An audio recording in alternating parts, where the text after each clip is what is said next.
follow me, we're taking the road to heaven, together we go. Follow me, we're taking the road straight to heaven, together we go. If our heart inflamed by this great love can do anything, I would give my life for you.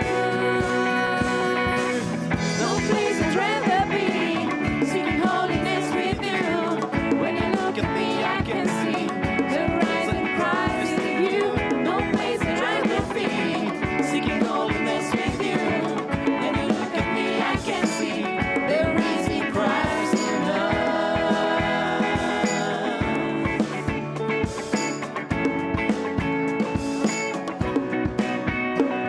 Ô Seigneur, bénis-nous, déverse ton amour.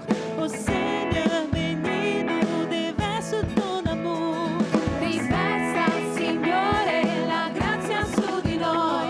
Riversa, Signore, la grazia su di noi.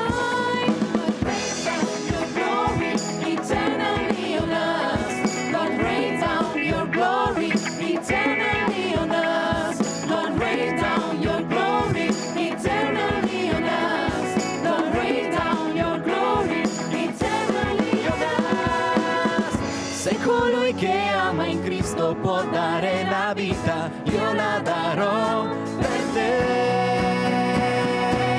Quanto è buono, quanto è bello, che viviamo da fratelli, contemplare il tuo sorriso, che Cristo vive in te. Quanto è buono, quanto è bello, che viviamo da fratelli, contemplare il tuo sorriso, che Cristo vive in noi.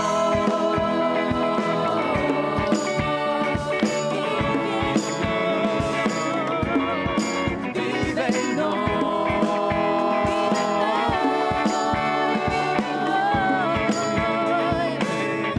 Cristo vive in noi.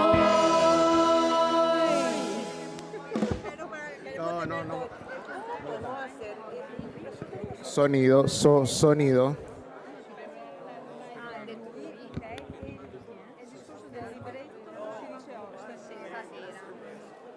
Quindi qua arriva il foglio, questo stasera.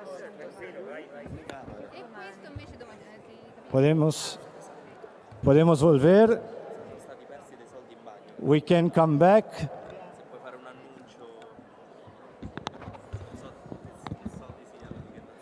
Possiamo tornare pian piano, rientriamo nell'aula,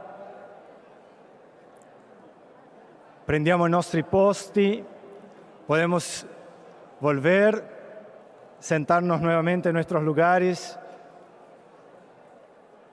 We can come back and take our places. Welcome back.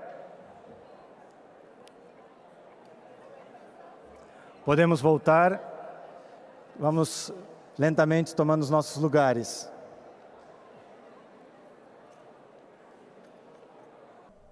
Mañana Vi presento i moderatori les presento di questa a los questo secondo moderadores panel. de nuestra I segunda parte de la coniugi mañana. Son los Adriana cónyuges Bizzarri Adriana e Bizzarri Giustino e Trincia. Giustino Trincia.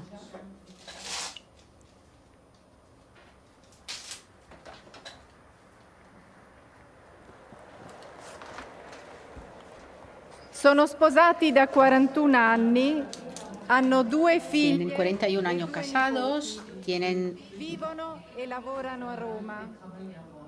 dos hijas, nietos, viven en Roma.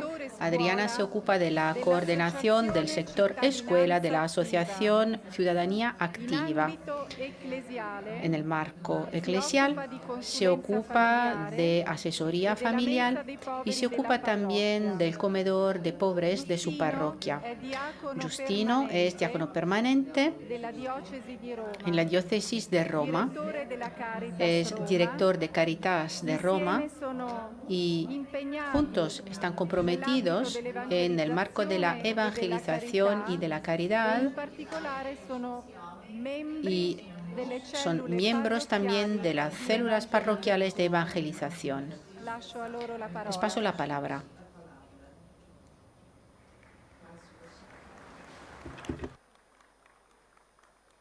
Benvenuti ai lavori di questo secondo panel. A nuestra segunda parte de la mañana vamos a hablar del tema siguiente, jóvenes y ancianos juntos para la iglesia de mañana. Sono tre i temi che Vamos a abarcar en realidad 3 temas en la hora que viene, gracias a los testimonios y a las reflexiones de nuestros ponentes aquí presentes. Vamos a hablar del papel fundamental de los abuelos al interno de la familia y fuera también de la familia.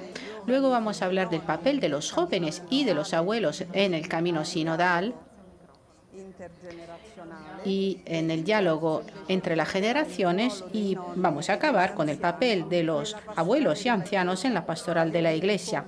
O sea, vamos a hablar de la tarea de anunciar el Evangelio a todas las edades, puesto que en este caso no existe la jubilación. Empezamos entonces con nuestros ponentes, nuestros 5 ponentes. Es una alegría tenerlos aquí con nosotros. Vamos a presentarles. Sus biografías son muy ricas, muy hermosas, entonces les invitamos a consultar el sitio del Encuentro Mundial de las Familias, porque allí vienen todas las informaciones acerca de ello. Empezamos con Álvaro Medina del Campo y María Rosario García Garoz. Están casados desde hace 50 años. Enhorabuena. Son padres de Eva y Álvaro.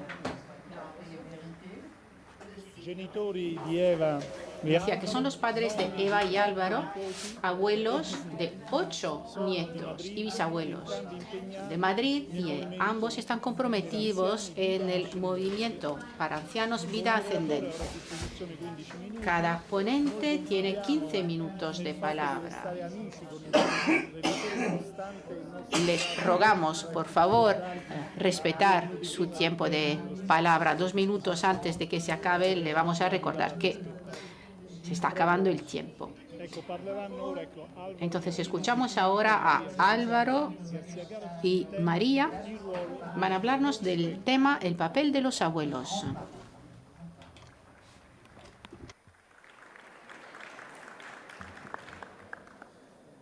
Buenos días a todos. Queremos hablaros de la transmisión de la fe en la familia. Muchos estamos preocupados cuando alguno de nuestros hijos o nietos no siguen por el camino de la fe, a pesar de nuestro testimonio de vida y de nuestros consejos. Os contaremos 2 historias que han ocurrido en nuestra familia y que a nosotros nos ayudan a no decaer en nuestra misión de dar el testimonio de nuestra fe, aunque algunos de nuestros descendientes no sigan nuestros pasos. La primera historia es la historia del hombre, la cual espero os sirva de referente en lo relativo a la constancia y a la esperanza. El hombre de nuestra historia nació en Madrid en febrero de 1921. Era el menor de 5 hermanos, en una familia humilde del barrio de Tetuán. Esta familia era atea. Cuando estalló la guerra, nuestro hombre era un adolescente, como la mayoría de los adolescentes, inquieto y revolucionario, y dedicó el tiempo de la guerra a perseguir a los cristianos y agredir a las iglesias. Terminada la guerra, no se daba por vencido y continuó sus actividades anticlericales, lo que le llevó a ser detenido, juzgado y encarcelado. Pasó algo más de 6 meses en distintas cárceles. Cuando cumplió su pena, salió de prisión, conoció a María. Era una mujer 10 años mayor que él. Se enamoraron y se casaron. Cuando esto ocurrió, María tenía 36 años. Querían tener hijos y enseguida María quedó embarazada, pero abortó. Volvió a quedar embarazada y de nuevo abortó. En el tercer embarazo parecía que todo terminaría bien, pero el bebé murió en el parto. Empezaron a temer que no tendrían hijos, porque María ya estaba próxima a los 40 años y en aquellos tiempos era una edad avanzada para tener hijos. Pero de nuevo quedó encinta y por fin les nació un hijo. Todo era felicidad, que no duró demasiado. A los 6 meses el niño tenía pulmonía, se estaba muriendo. Los médicos no podían hacer nada para salvarle, esperaban su muerte. La pareja estaba, como es natural, en estado de desesperación. El niño se moría y no podían hacer nada. Un vecino de la pareja le dijo a nuestro hombre: «¿Por qué no rezas? ¿Qué tienes que perder?». «No sé rezar», le contestó, pero en su desesperación decidió acudir a una iglesia. Era noche avanzada y pensó ir a la iglesia del Hospital del Niño Jesús. Había otras iglesias más cerca de su casa, pero fue esa donde pensó ir, tal vez porque pertenecía a un hospital y en su ignorancia unía iglesia de hospital con curación.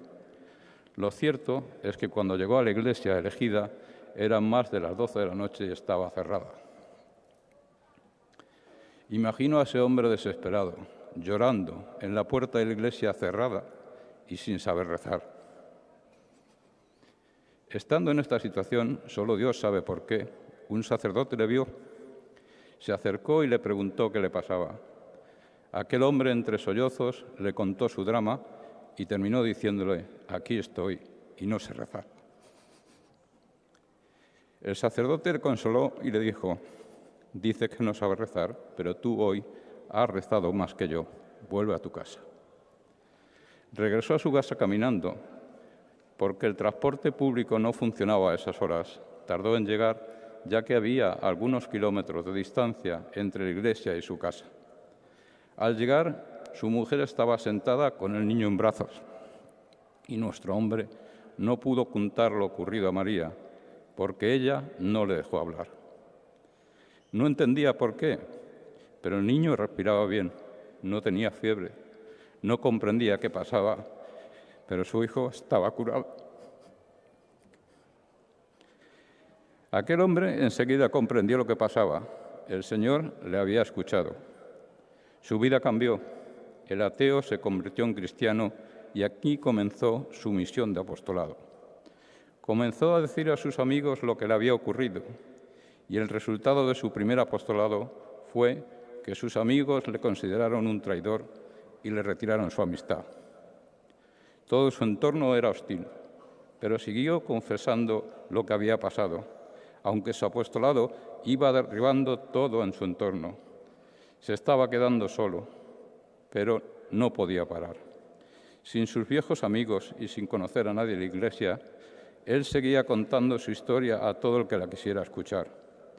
El Señor le dio 2 hijos más y, como una familia cristiana, educó a sus hijos en un colegio católico. Y nunca dejó de hacer apostolado. Se integró en la Iglesia y colaboró en todo lo que pudo. Sus hijos fueron creciendo en un entorno cristiano. Él daba ejemplo con su vida y siempre estaba dispuesto a contar aquella historia que cambió su vida. Pero sus hijos no siguieron sus pasos. Fijaros, a pesar de todo el apostolado que aquel hombre hizo, no daba resultados aparentes. Pero nunca dejó de hacer apostolado, con su vida y sus palabras, y murió sin ver el fruto de su apostolado en la familia. Después de 40 años, su hijo mayor, el que había sido curado de la enfermedad, sintió un deseo de conocer la verdad desde el punto de vista de la fe. Y como si no tuviera suficiente ejemplo con su padre, comenzó a indagar en iglesias, estuvo en iglesias evangélicas, acudió a reuniones de testigos de Jehová, incluso estuvo con los musulmanes y estudió el Corán. Y estando en estos andares, una mañana se despertó con un deseo muy grande de ponerse en paz con Dios. Acudió a una iglesia católica a pedir confesión. Encontró la misericordia de Dios que centró su vida y comprendió que la verdad de la vida ya se la había contado su padre, con su historia y con su vida. Se le abrieron los ojos del corazón y siguió los pasos de su padre. De ese modo su padre le pudo hacer decir al Señor: «Mira, me diste un talento, aquí tienes 2». Su apostolado, aunque él no lo vio, dio su fruto. No nos cansemos de hacer apostolado, porque es nuestra misión, porque solo Dios sabe cómo hacer fructíferas las obras de nuestras manos. Y por eso seríamos muy injustos con nuestros hijos y nuestros nietos si no les llevamos la buena noticia de que Dios está aquí y nos ama. Esta historia la conozco muy bien. El hombre de la historia era mi padre.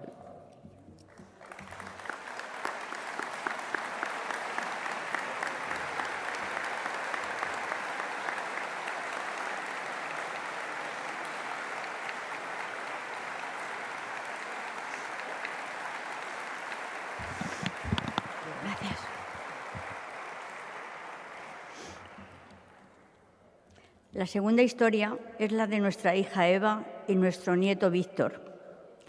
Como os hemos comentado, tenemos 2 hijos, Eva y Álvaro. Nuestro hijo es padre de 4 hijos y es un buen cristiano, tanto que nosotros aprendemos de él como cristianos. Eva, por el contrario, nunca ha seguido el camino de la fe.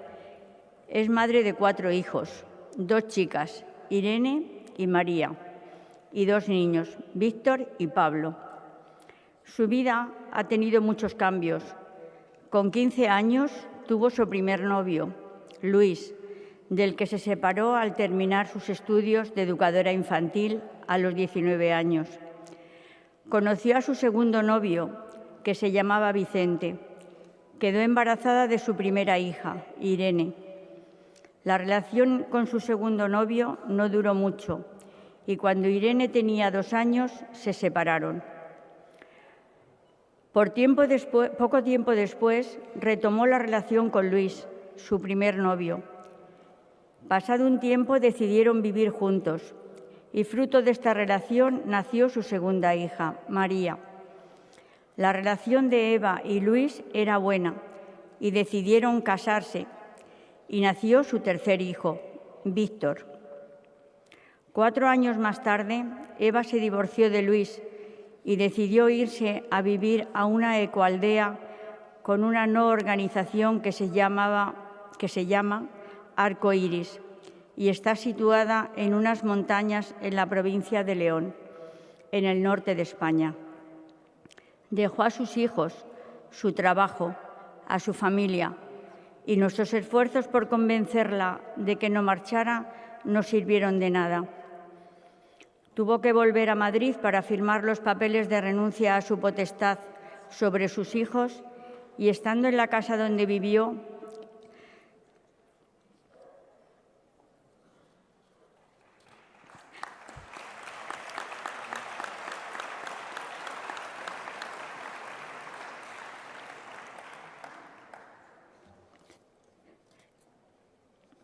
intentó suicidarse tomando unos medicamentos.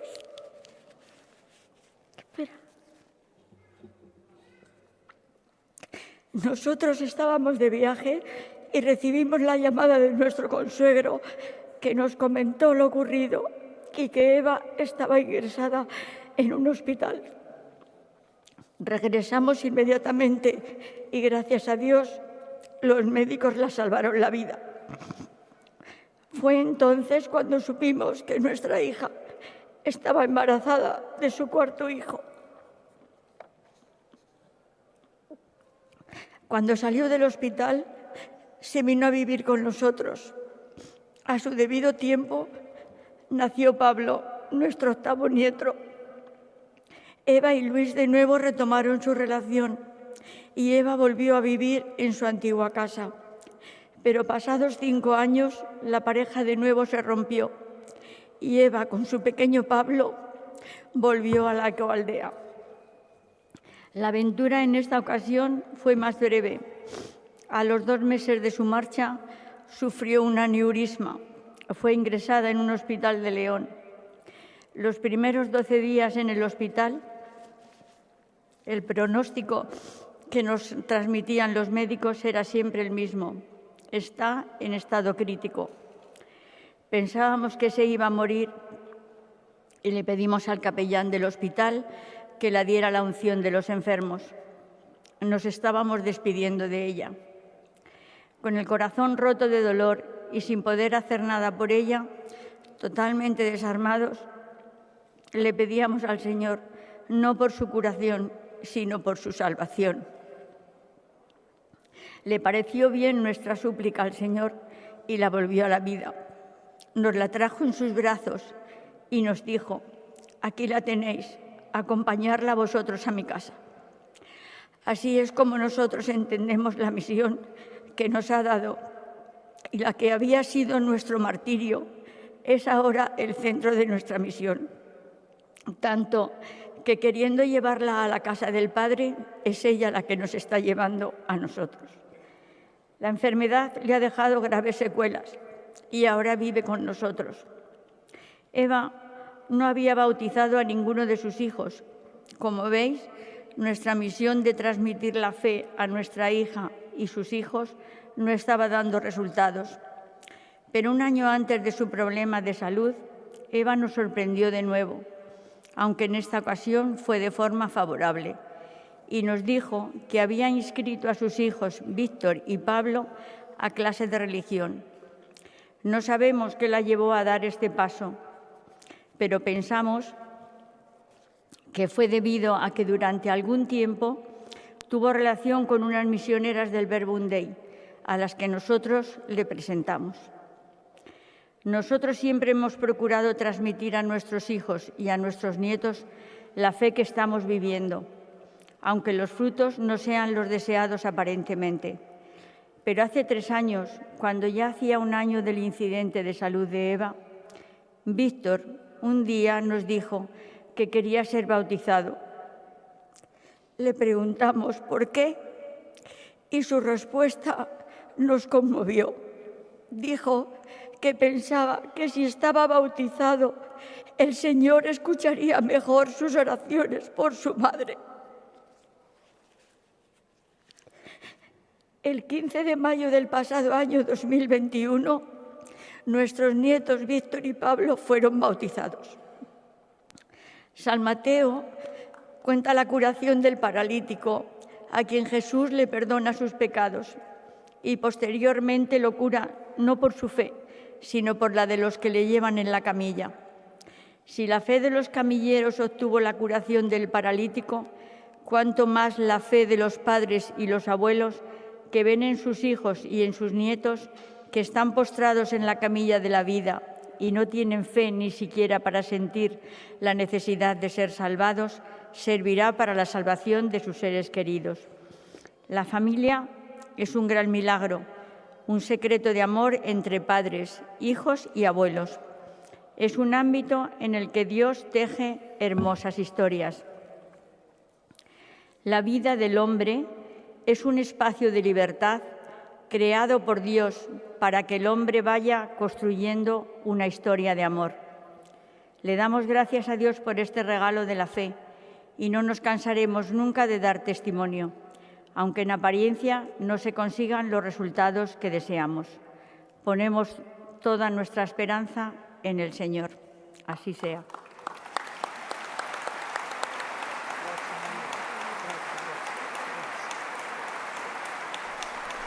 El rol de los abuelos, este testimonio de Álvaro y María, que cuentan su experiencia como abuelos, como padres, y la transmisión del testimonio que llega al corazón de todos, desde el transmitir la misericordia de Dios, como Dios nos da su misericordia, como Dios nos permite vivir su misericordia cuando abrimos nuestro corazón, cuando permitimos que Él actúe en nosotros. Justino y yo somos abuelos y padres y compartimos con ustedes el cansancio del anuncio en la familia y cierta resistencia por nuestra parte a la hora de confiar plenamente en el Señor y no contamos siempre exclusivamente en nuestros esfuerzos porque solo el Señor conoce las modalidades y los tiempos. Igual nosotros no veremos los frutos de nuestro compromiso, de nuestra labor. Ahora damos la palabra a Christopher Bellitto, nos va a hablar de jóvenes y ancianos en el camino sinodal. Christopher es profesor de historia en la King University de New Jersey, es profesor de historia medieval en la Iglesia, autor de muchos volúmenes, vive en New Jersey con su mujer.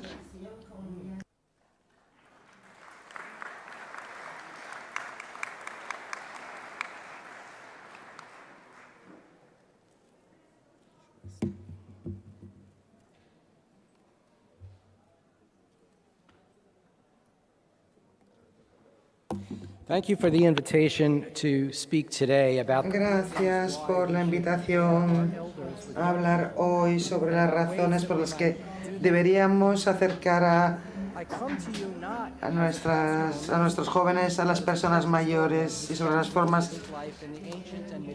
de hacerlo. Me dirijo a ustedes no como ministro de pastoral, sino como historiador de la Iglesia. Un historiador que pasa la mayor parte de su vida en el mundo antiguo y medieval y se pregunta cómo trataban las sociedades del pasado a sus mayores, a las personas mayores. Yo decidí leer la Biblia desde el principio hasta el final y observar cómo se trataban a los ancianos a lo largo de los siglos en diferentes géneros y desde múltiples perspectivas. El resultado es un libro. Lecciones de la Biblia para toda la vida. Hoy me gustaría basarme en parte de este material muy brevemente. Mi objetivo simplemente es ofrecer un contexto sobre y su creatividad, experiencia y culturas para ver cuál es el impacto de los mayores en las familias. Grace, mi hija, aquí ven las fotos. Los abuelos, mis padres, John, Anthony, algunos datos para empezar. En mi país, cada día 10.000 personas llegan a los 65 años. En 2008, el 7% de la población mundial tenía más de 65 años. En el 2040, el 20% de la población mundial tendrá más de 65 años. Es decir, 1 de cada 5 personas del planeta. Estos datos nunca habían ocurrido en la historia del hombre hasta ahora en la humanidad y no estamos preparados para semejante cambio. Habrá que ver cuáles son las implicaciones para la asistencia sanitaria, la vivienda, la alimentación, los servicios de salud mental, las ayudas públicas y la atención pastoral, que es nuestro tema de hoy. Nuestros últimos papas han marcado el camino. En realidad, en 1980, Juan Pablo II dijo en el Foro Internacional sobre el Envejecimiento Activo de los Hombres y Mujeres que los hombres y mujeres mayores desempeñan un papel en la continuidad de las generaciones por su carisma de tender puentes. Benedicto XVI, en cambio, dice que mientras los avances de la medicina y otros factores conducen a una mayor longevidad, es importante reconocer la presencia de un número creciente de personas mayores como una bendición para la sociedad. Cada generación puede aprender de la experiencia y sabiduría de la generación anterior. De hecho, la prestación de cuidados a los ancianos debería considerarse no tanto como un acto de generosidad, sino como el pago de una deuda de gratitud. El Papa Francisco se ha mostrado especialmente firme en la promoción y el cuidado de los ancianos. Si alguien está buscando un tema para una tesis de maestría o de doctorado, este podría ser un buen tema. Francisco habla todo el tiempo de cuidar de nuestros mayores, de conectarlos con nuestros jóvenes. Por ejemplo, el número 191-93 de Amores Letizia, en otros muchos lugares donde nos dice que nuestros mayores son una parte viva de nuestra comunidad. Esta frase me recuerda un dicho de la tribu Akan de Ghana que llama a los ciudadanos mayores antepasados vivos. Una frase muy buena, una buena definición, antepasados vivos, creo yo. Permítanme que les dirija ahora hacia la Biblia para encontrar buenos ejemplos de cómo tratamos a los mayores y malos ejemplos. Pueden ser historias que los jóvenes y los mayores pueden leer juntos. Apuesto a que cada uno se sorprendería de lo diferente que es la historia para el otro. Observa, por ejemplo, cómo el joven Eliú espera a que Job y sus mayores hablen antes de exponer sus argumentos. Observa no solo cómo la joven Ruth se niega a dejar a su suegra Naomi, sino también cómo Noemí ayuda a Ruth a tomar buenas decisiones con la sabiduría de sus largos años. Las matriarcas, los patriarcas y los profetas nos dicen continuamente que honremos a nuestras madres y padres. ¿Por qué no lo hacemos? Y si necesitamos que nos lo recuerden, podemos aprender a tener paciencia, sobre todo para esperar a los hijos y luego a los nietos de Sara y Abraham, Isabel y Zacarías. ¿Pueden nuestros jóvenes entender que la sabiduría viene de la experiencia, leyendo sobre los trabajos de Moisés o la resistencia de la fe presentada por las muchas madres y abuelas que estuvieron junto a Jesús cuando los hombres huyeron? Por ejemplo, fijémonos en Ana y Simeón como modelos de alabanza y paciencia para los jóvenes. Son profetas, aunque estemos acostumbrados a los profetas sean jóvenes como Jeremías. ¿Conocéis la historia de Lucas 2, que marcamos como la fiesta de la presentación cada año, el 2 de febrero? A Simeón no se le da una edad, pero aprendemos que es un hombre justo, que espera su muerte, que Yahvé dijo que no llegaría hasta que pusiera los ojos en el Mesías. Y cerca está Ana, a la que se le da la edad precisa de 84 años, una mujer santa que acudía al templo cada día. Ana y Simeón son los primeros, después de María y José, los pastores y los magos, a ver a Jesús. Y los primeros en proclamarlo. Al predicar en la fiesta de presentación de 2014, el Papa Francisco dio un giro a las cosas. Es un encuentro entre los jóvenes, jóvenes llenos de alegría por la observancia de la ley del Señor, los ancianos llenos de alegría por la acción del Espíritu Santo, dijo. Es un encuentro único entre la observancia y la profecía, donde los jóvenes son los observadores y los ancianos son proféticos. Al Papa le encanta trastocar las cosas y girar las cosas. Hablando no mucho después de su elección en la Jornada Mundial de la Juventud de 2013 en Brasil, dijo: los ancianos son también el futuro de un pueblo. A menudo se piensa en los ancianos como en el final de todo, no son útiles, se pueden eliminar, desechar. Y Francisco dice que no, y presenta a Simeón y a Ana como ejemplos. Los ancianos son también el futuro de un pueblo. Nuestros ancianos, Ana y Simeón, enseñan a nuestros jóvenes varias lecciones espirituales. Nos enseñan a rezar, a seguir rezando, nos enseñan a tener fe en que el tiempo de Dios no es nuestro tiempo. Nos enseñan a tener confianza, aunque la promesa de Dios se demore más de lo que quisiéramos. Por último, nos enseñan que cuando oímos una buena noticia, la buena nueva, no podemos guardarla para nosotros. Incluso al final de sus vidas, estos ancianos proféticos seguían dando lo mejor de sí mismos. Salvaron bíblicamente la brecha intergeneracional. Podemos hacer que eso suceda en nuestras propias comunidades en días especiales, pero en realidad lo podríamos hacer cualquier día. El Papa Francisco ha introducido una celebración anual el cuarto domingo de julio, la Jornada Mundial de los Abuelos y los Ancianos. Y nosotros no hablamos de Jesús y sus abuelos, pero Jesús tenía abuelos también, Joaquín y Ana, y hablen de ello a sus hijos. Hablen con sus hijos, pero no hay que celebrar a los abuelos solo un día al año. Los ancianos no hay que esperar, por ejemplo, para decirle a nuestro cónyuge que le queremos. Tenemos que hacerlo cada día, porque Francisco siempre nos pone los deberes papales. Hablando unos días después de su propio 80 cumpleaños, en 2016, dijo a un grupo de jóvenes: hablad con vuestros abuelos, con las personas ya mayores, hacedles preguntas. Ellos tienen la memoria de la historia, la experiencia de vivir, y esto es un gran regalo para vosotros que os ayudará en vuestro camino de vida. ¿Y dónde puede ocurrir esto? En muchos sitios. El primer compromiso es hacer que esto sea una prioridad, ya seas abuelo, padre o persona joven. No digas no tengo tiempo. Como les digo a mis estudiantes universitarios, si no tienes tiempo, encuéntralo. Una vez que lo hayas hecho, aquí tienes algunas ideas para cultivar interacciones entre personas mayores y jóvenes. Vosotros sois los ministros de pastoral.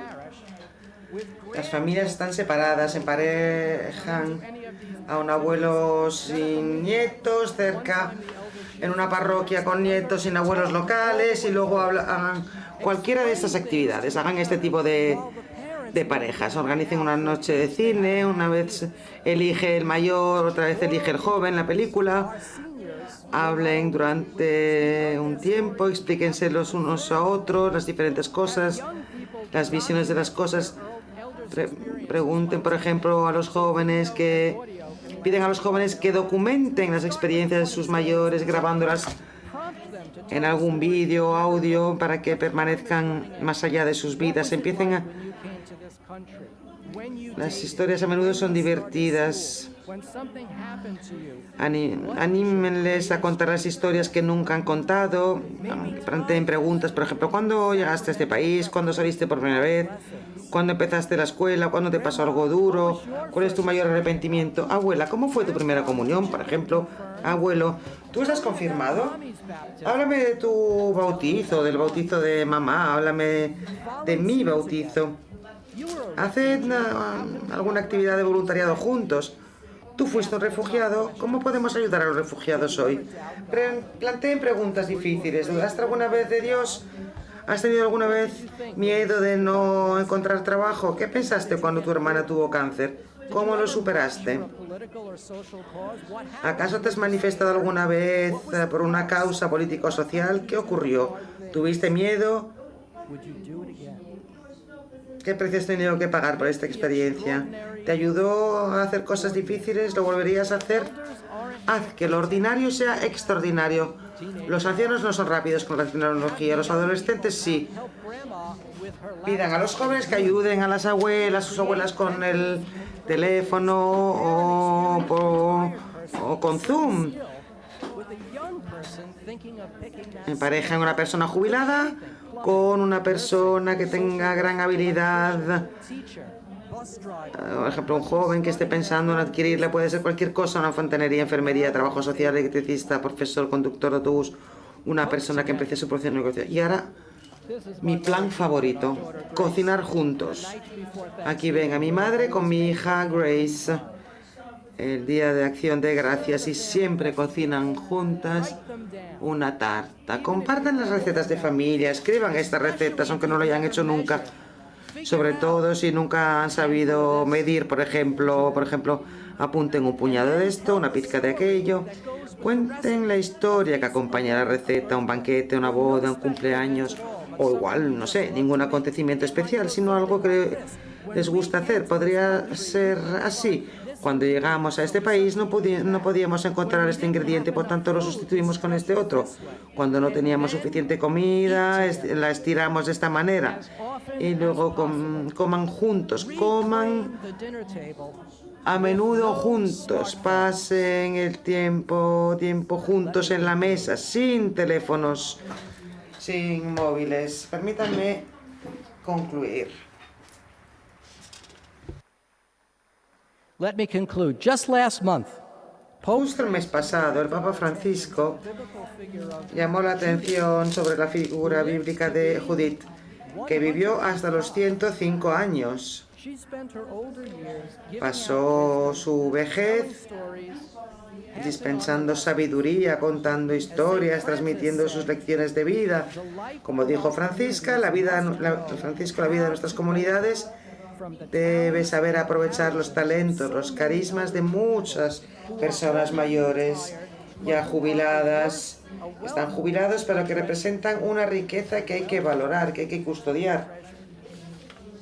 Una riqueza que hay que custodiar por parte de los ancianos mismos. Esto requiere una atención creativa, una atención nueva, una disponibilidad generosa. Las habilidades anteriores de la vida activa pierden sus limitaciones, se convierten en un recurso que pueden regalar de forma gratuita. Pueden enseñar, aconsejar, construir, montar, cuidar, escuchar, preferentemente a los más desfavorecidos, que no pueden permitirse ningún aprendizaje o que están abandonados en su soledad. Pido a nuestros mayores que den lo mejor de sí mismos mientras puedan. Pido a nuestros jóvenes que escuchen, que aprendan y actúen de forma que sepan honrar a nuestros mayores. Gracias.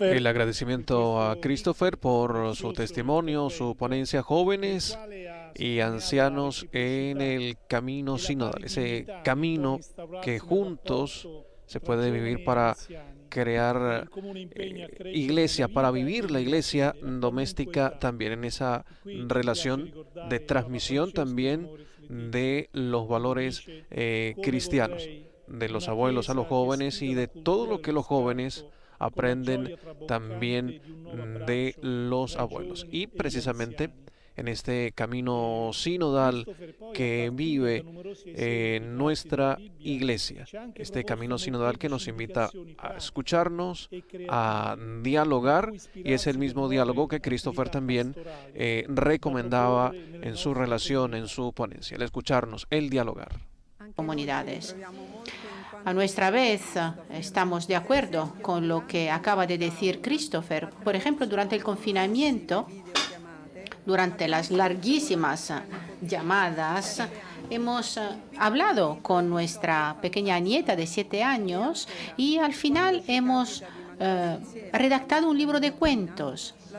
Y otro ejemplo, cuando comemos con nuestra nieta, le dejamos la posibilidad de expresarse y le dejamos la posibilidad de expresar su oración de bendición de la mesa, como ella quiera. Bien, pasamos ahora la palabra a Vincenzo Bassi y Carla Di Lello para la tercera ponencia y última ponencia de esta mañana. El título de la ponencia es Los ancianos en la pastoral de la Iglesia. Vincenzo y Carla son italianos, se han casado en el año 2013, tienen 3 hijos, son abogados y trabajan en el mismo bufete. Vincenzo es presidente de la Federación de las Asociaciones de Familias Católicas en Europa y ambos forman parte de la Unión de Juristas Católicos Italianos.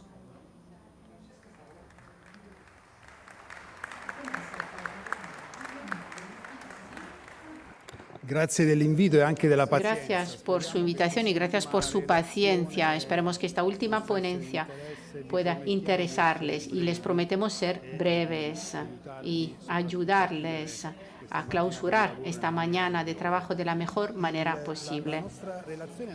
Nuestra ponencia brota de 3 preguntas. Primero, ¿por qué la pastoral de los ancianos es esencial en la Iglesia? Segundo, ¿cómo logramos, como familia, gozar de la pastoral dedicada a las personas mayores, a sabiendas de que los ancianos, en el marco de una familia, pueden desarrollar papeles distintos según su cultura, su situación de salud? Por lo tanto, es importante comprender que la persona mayor forma parte de la familia y en la familia todos tienen un papel. No es cuestión de prototipos o de modelos, sino que es cuestión de dar un ejemplo, de brindar un ejemplo. Y es justamente esta necesidad de ejemplo de las personas mayores que brota de la necesidad y del ejemplo que nos ha dado el compañero antes. En nuestra sociedad vivimos un periodo de gracia y justamente el año pasado, junto con la Comisión de los Episcopados de la Unión Europea, la COMECE, se publicó un documento de reflexión sobre las personas mayores y el futuro de Europa, con el objetivo principal de subrayar el hecho de que los europeos vivan más tiempo, y eso es una buena noticia, no es una mala noticia naturalmente, pero ¿cuál es el problema? El problema es que no se hacen más hijos. La población en edad de trabajar está disminuyendo. En 2019 ascendía al 59% de toda la población, pero para 2070 se prevé que descienda al 51%. En aquel momento, el número de niños y jóvenes debería disminuir de 12,6 millones. Y ese discurso que se hace habitualmente con todas las instituciones nacionales, internacionales y europeas debe hacerse también claramente en la Iglesia. En ese tiempo que el Espíritu Santo le está dando con la sinodalidad, porque es necesario repensar la pastoral no ya de forma sectorial, sectorial, sino de forma integral y transversal. ¿Qué es más integral que la familia hoy? ¿Qué es más transversal que la familia hoy? La familia, para que nadie se sienta excluido, debe estar en el centro de la pastoral. Un ejemplo muy claro de ello es justamente la atención pastoral a los ancianos. Durante esta crisis sanitaria, todos hemos experimentado, hemos vivido en nuestras familias de manera total.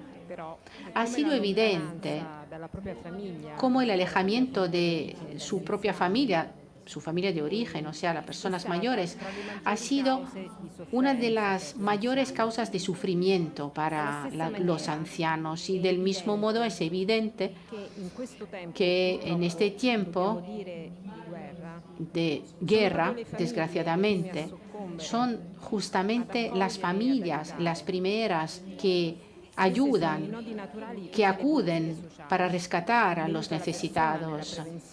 Son los ejes naturales de todas las políticas sociales, ¿no? De ayuda a la persona, prevención, emergencia y atención.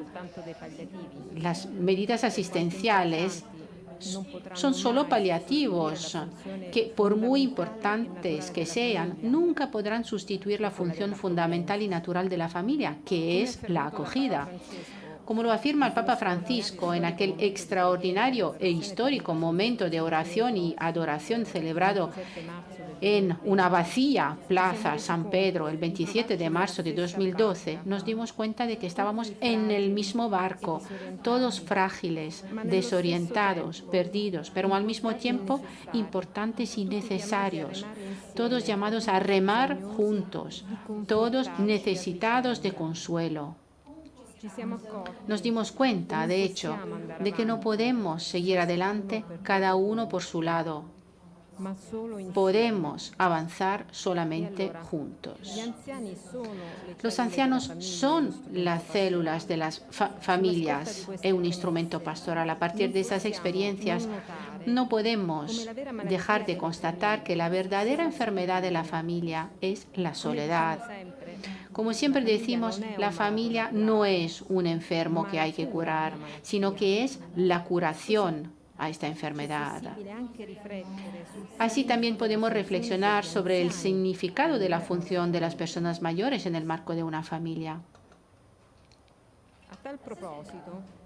En este sentido, debemos recordar que los ancianos no deben ser considerados solo como personas frágiles a las que hay que cuidar y defender.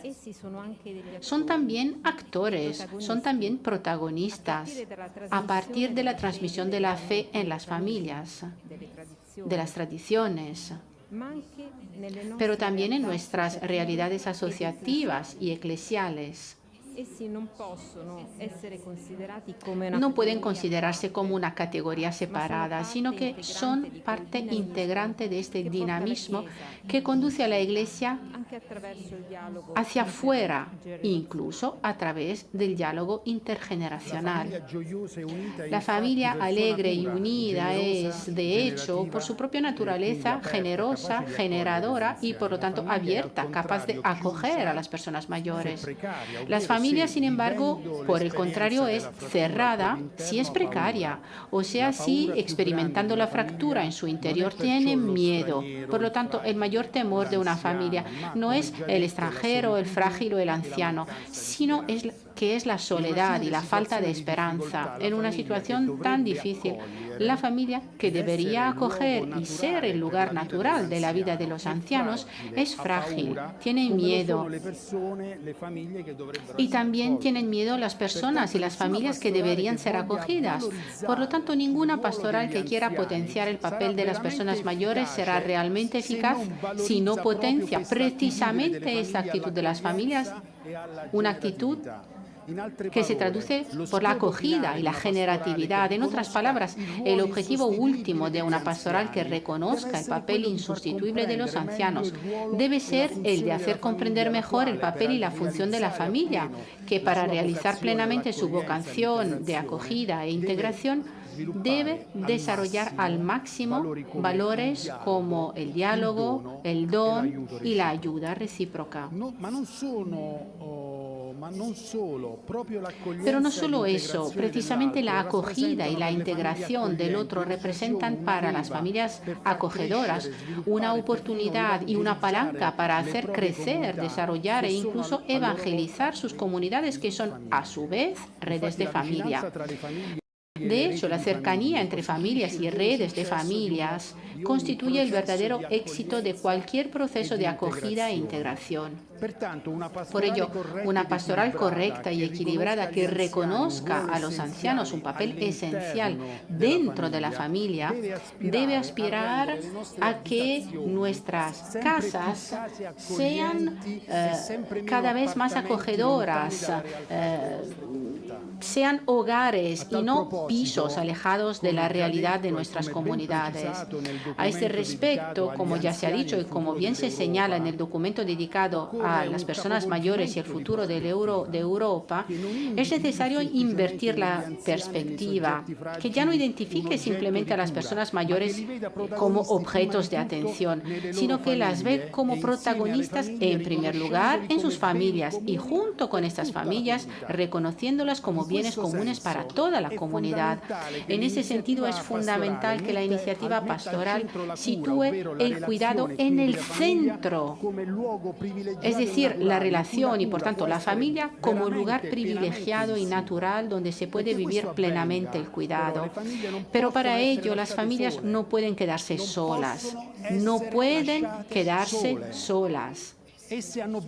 sino que necesitan comunidades de familias, redes de familias, que sepan crear esa calidad en las relaciones interpersonales que nuestros abuelos vivían en sus pueblos.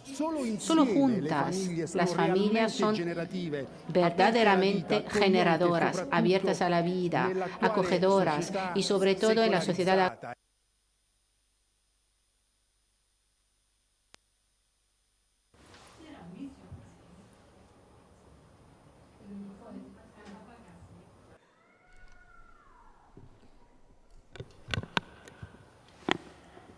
Don Oreste Benzi diceva: El padre Oreste Benzi decía: soñamos con el día en que no haya más residencia de ancianos. Dios creó la familia, los hombres inventaron las residencias de ancianos. Soñamos con que no haya más instituciones de ancianos. Dios creó la familia, los hombres crearon las instituciones de ancianos. Soñamos con un mundo sin comedores sociales, porque nuestras familias serán comedores sociales. Entonces la gente entenderá que efectivamente Cristo ha venido, está en medio de nosotros. Cuando los enfermos mentales puedan ser atendidos en familia, entonces reconocerán por fin que Cristo está entre nosotros. La fe no es una devoción que se consuma en la soledad, es el elemento fundamental que crea los nuevos cielos y la nueva tierra. Los pobres han sido elegidos por Dios para probar nuestra fe.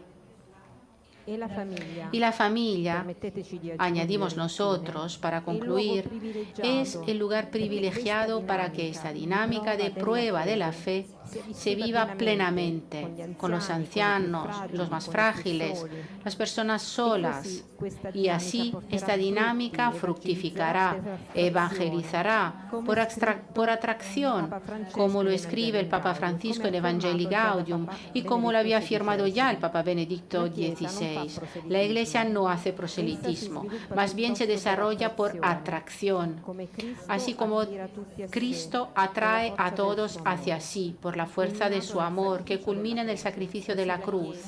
La Iglesia cumple así su misión en la medida en que, asociada a Cristo, realiza toda su obra en conformidad espiritual y concreta con la caridad de su Señor. Gracias.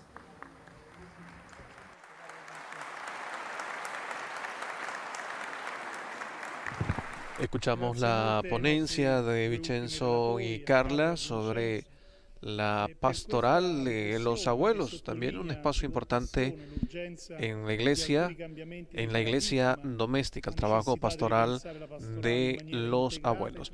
Han dicho Vincenzo y Carla, por lo tanto, una pastoral correcta y equilibrada que reconozca a los ancianos un papel esencial dentro de la familia debe aspirar a que nuestras casas sean cada vez más hogares acogedores, lejanos de la realidad de las comunidades, no pisos lejanos, sino que sean comunidades que integren, que acojan, que reciban, que cuiden a los abuelos. Ha sido el mensaje que nos deja Vincenzo y Carla en esta ponencia.